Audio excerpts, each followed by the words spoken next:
हम पढ़ रहे हैं हाईवे ट्रांसपोर्टेशन। हाईवे ट्रांसपोर्टेशन में इससे पहले हम दो टॉपिक पढ़ चुके हैं। जो पहला है ट्रांसपोर्टेशन प्लानिंग और उसके बाद है ज्योमेट्रिक डिज़ाइन। आज हम पढ़ रहे हैं तीसरा टॉपिक जो है पेवमेंट डिज़ाइन। पेवमेंट का मतलब होता है जो हम पक्की सड़कें बनाते हैं उसको हम कहते हैं पेवमेंट, जिसके ऊपर हम एक ऐसा सरफेस चढ़ा देते हैं, ऐसी कोटिंग चढ़ा देते हैं जिसके कारण हमारी सड़क खराब नहीं होती है, उसको हम कहते हैं पेवमेंट डिज़ाइन। अब पेमेंट हमारे बेसिकली दो तरीके के होते हैं। पहला होता है फ्लेक्सिबल पेमेंट और दूसरा होता है रिजिड पेमेंट।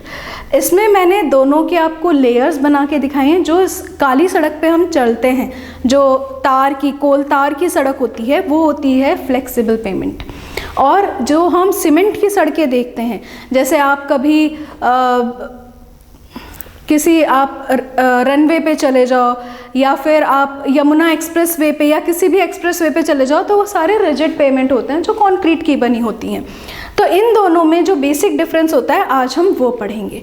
फ्लेक्सिबल पेमेंट में बेसिकली 4 तरह की लेयर होती हैं। सबसे नीचे सबग्रेड, जिसको हम मिट्टी भी बोलते हैं, मिट्टी को अच्छे से पानी डाल के एकदम कूट के अच्छे से लगा देते हैं, वो हमारी लेयर आती है सबग्रेड। उसके ऊपर हमारी जो रोड़ी और पत्थर की लेयर आती है, छोटे छोटे रोड़ी और पत्थर की लेयर आती है, उनको हम कहते हैं सब बेस। उसके ऊपर जो हमारी एक और रोड़ी, कम थोड़े से मोटे वाली रोड़ी, उसकी लेयर आती है, उसको हम कहते हैं बेस। और उसके ऊपर जो आप कोल तार या बिटुमिन देखते हो वो आता है सरफेस कोर्स में या फिर वियर कोर्स में। तो ये 4 तरह की लेयर होती हैं फ्लेक्सिबल में।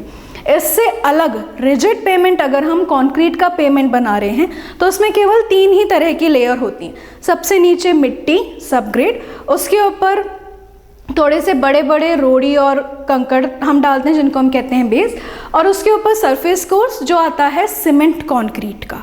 यहाँ पे हम कोल तार या फिर बिटुमिन यूज़ नहीं करते हैं।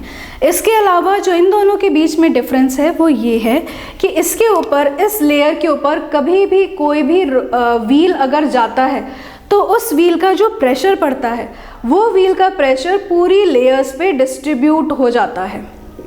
ये लेयर अपने आप में दब जाती है। इसका नाम फ्लेक्सिबल इसलिए है क्योंकि जैसे ही इसके ऊपर से कोई भी पहिया जाता है तो लोड के कारण थोड़ी थोड़ी सी लेयर्स दब जाती हैं। तो जो भी होता है ये लेयर्स सारा अपने अंदर ले लेता है लोड, और जिसके कारण हमारी ये जितनी भी सरफेस कोर्स होता है ये टूटता नहीं है जल्दी से। इसके विपरीत अगर हम रिजिड पेमेंट पे जाएं, इसके ऊपर से कोई भी अगर व्हील जाएगा तो वो व्हील का असर सिर्फ सरफेस कोर्स तक ही रहेगा, वो नीचे बहुत कम भेजता है। तो इसके कारण जो भी हमारा सरफेस कोर्स होता है बहुत हार्ड बनाया जाता है। अब आती है फ्लेक्सिबल पेमेंट। फ्लेक्सिबल पेमेंट बनाने में बहुत सस्ता पड़ता है पर उसकी मेंटेनेंस बहुत हाई होती है। इसके विपरीत जो हम रिजिड पेमेंट बनाते हैं वो बनाने में बहुत महंगा पड़ता है पर उसकी मेंटेनेंस बहुत कम होती है। तो इसलिए जो हम नॉर्मल सड़कों पे बनाते हैं, नॉर्मल आप शहरों में बनाते हैं, वो हम बनाते हैं फ्लेक्सिबल पेमेंट क्योंकि उसको बनाना बहुत सस्ता पड़ता है। लेकिन जो भी हम एक्सप्रेस वे बनाते हैं जहाँ पे बहुत हैवी लोड आता है या रनवे आता है, वहाँ पे हम रिजिड पेमेंट बनाते हैं क्योंकि वहाँ पे इतना लोड आता है कि फ्लेक्सिबल पेमेंट हमारा वो लोड सहन ही नहीं कर पाएगा। तो अभी हमने हाईवे ट्रांसपोर्टेशन के 3 topic, transportation planning, geometric design और पेमेंट डिज़ाइन पढ़ लिए। Thank you.